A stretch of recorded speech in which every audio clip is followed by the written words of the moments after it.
대항해 시대가 가져온 변화는 크게 두 가지로 볼 수 있습니다. 하나는 상업혁명이고 다른 하나는 가격혁명인데요. 상업혁명은 말 그대로 유럽인의 교역 대상이 아메리카 대륙과 아시아 대륙으로 확대되었다는 것을 의미하고, 가격혁명은 아메리카 대륙에서 은이 대량으로 유입됨에 따라 화폐 경제가 발전하여 근대 부르주아가 출현한 것을 의미합니다. 반면 기사와 귀족은 시장 경제의 흐름에서 도태되어 중세의 유물이 되지요. 이렇게 대항해 시대는 중세의 늙은 사회 구조를 끝내고 화폐경제, 시장경제, 국제교역 등 근대라는 새로운 시대를 탄생시켰습니다.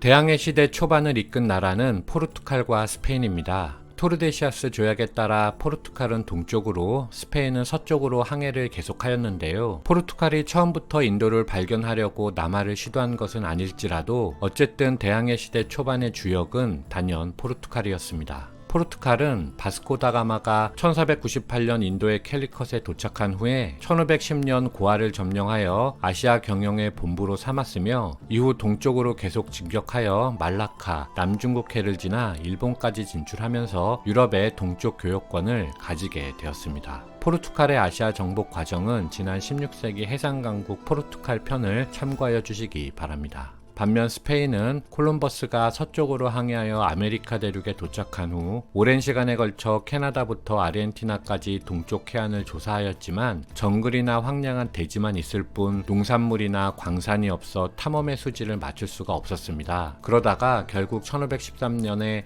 발보아가 파나마 해협을 발견하였죠. 드디어 스페인은 아메리카 대륙의 서해안으로 들어갈 수 있게 되었고, 그렇게 멕시코에서는 아스테카 왕국을, 페루에서는 잉카 제국을 발견하였는데, 스페인은 그곳을 차례로 정복했고 엄청난 금과 은을 손에 넣으며 16세기 전반 유럽 최강의 나라로 발돋움하였습니다. 이후 마젤란이 필리핀의 세부에 도착하여 필리핀을 정복한 후 펠리페 2세가 1571년 마닐라를 건설하였고, 그곳을 태평양의 스페인 거점으로 삼은 후 멕시코의 은을 마닐라로 수송하여 중국의 도자기 실크 등과 교환하면서 16세기 후반 스페인은 최전성기를 맞이하게 됩니다.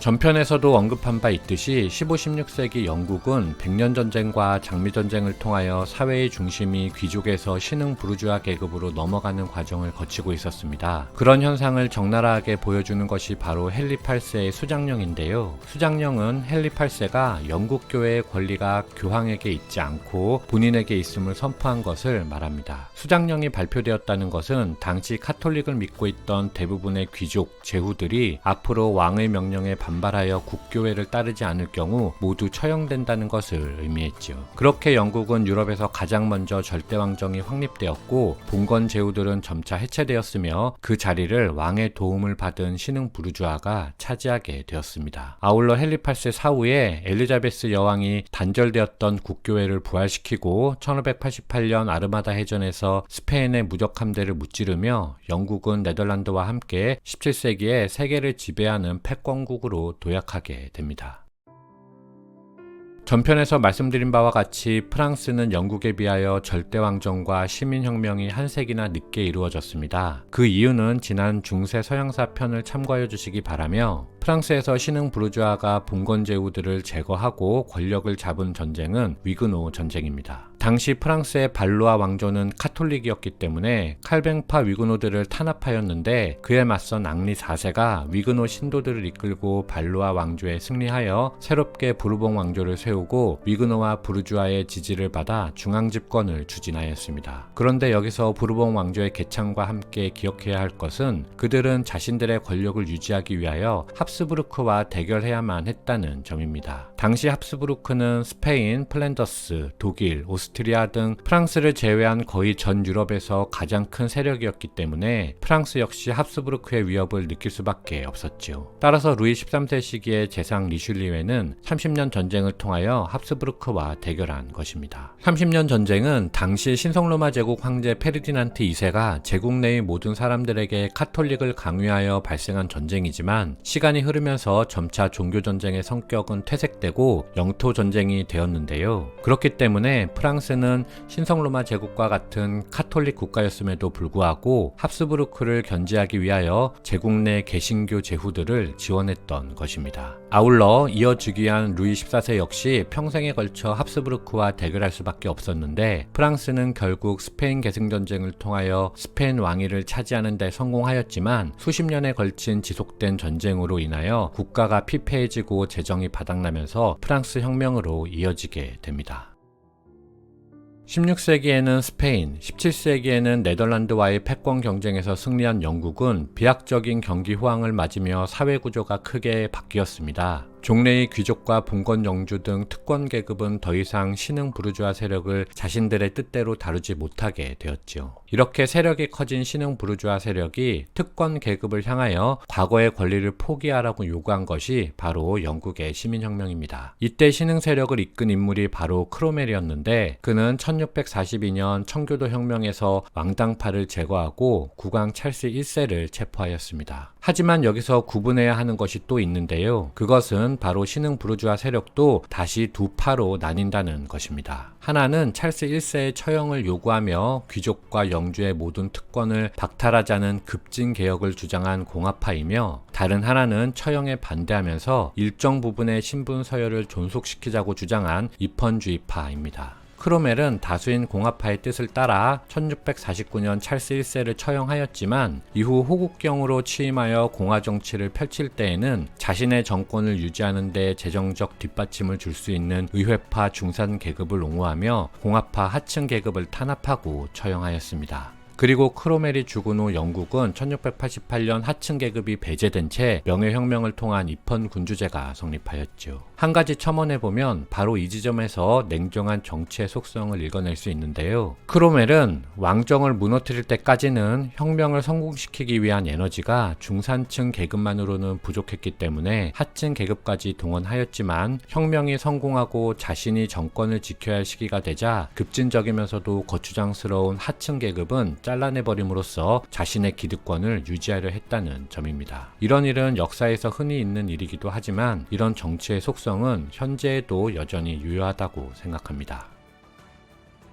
17세기 30년 전쟁으로 합스부르크가 독일 지역에 대한 권위를 상실하면서 합스부르크는 자신의 본거지인 오스트리아로 후퇴하였고 이를 대신하여 북쪽의 호헨촐레른과 프로이센이 등장하였습니다. 프로이센은 독일 동북부의 발트해 교역권에서 불을 쌓은 가문인데 특히 프랑스의 루이 14세가 1685년에 개신교도의 자유를 허가한 낭트 칙령을 폐지해버렸을 때 갈 곳이 없었던 프랑스의 개신교도들을 프로이센이 받아들이며 그들로부터 선진 자본과 기술을 배워 부르주아를 생산해 나갔습니다. 이렇게 독일 북부에는 프로이센, 남부에는 오스트리아가 대립하면서 18세기 오스트리아 왕위계승 전쟁, 7년 전쟁으로 이어졌으며 19세기에는 통일 전쟁으로까지 이어지면서 양측은 첨예하게 대립하였습니다. 이 남북의 거대 세력이 독일 지역의 통일을 어렵게 만들면서 독일은 영국이나 프랑스에 비해 산업혁명이나 제국주의가 늦어지게 되었고 독일이 통일을 달성한 후 열심히 뒤처진 공업 생산력 등 경제력을 따라잡아 식민지를 확장하려 했을 때에는 이미 영국과 프랑스가 주요 식민지 점령을 끝낸 상황이었기 때문에 그들에게 식민지의 재편성을 요구한 것이 바로 제1차 세계대전이라 할 수 있죠.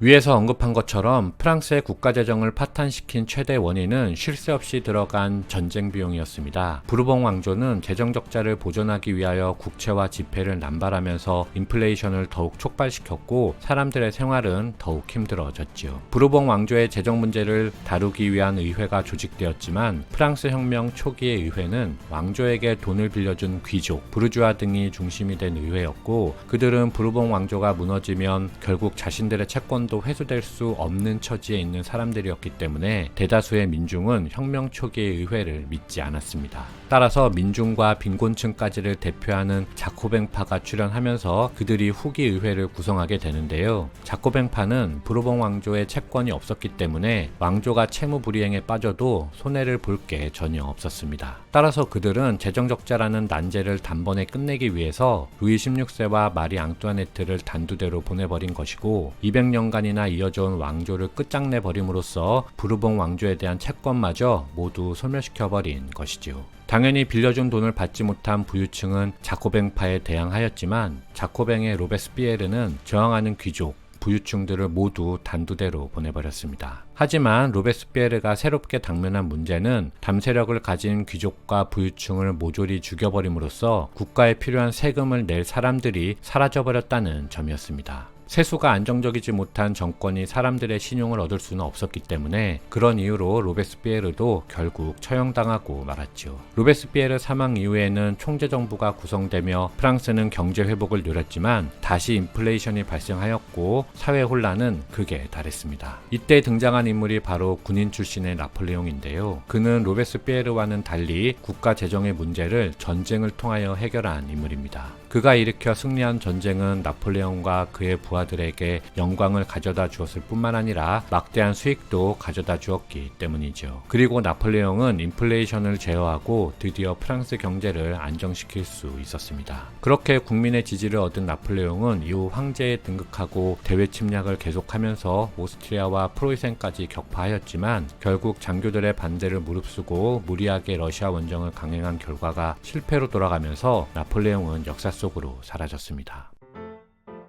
나폴레옹 사후 유럽은 오스트리아의 메테르니 주도하에 빈체제, 즉 복고주의가 성립하며 각국의 영토가 프랑스 혁명 이전으로 회귀하였으나 혁명을 위하여 목숨을 바친 사람들은 이에 굴하지 않고 빈체제에 대항하며 프랑스, 독일, 이탈리아 등지에서 자유주의, 민족주의가 확산되었습니다. 프랑스에서는 1848년 2월 혁명을 통하여 제2공화정이 수립되었고 오스트리아에서는 3월 혁명으로 메테르니가 추방되었으며 독일과 이탈리아에서는 통일운동이 지속적으로 펼쳐지게 되는 것이죠. 이상 근대 유럽사를 모두 마치겠습니다. 감사합니다.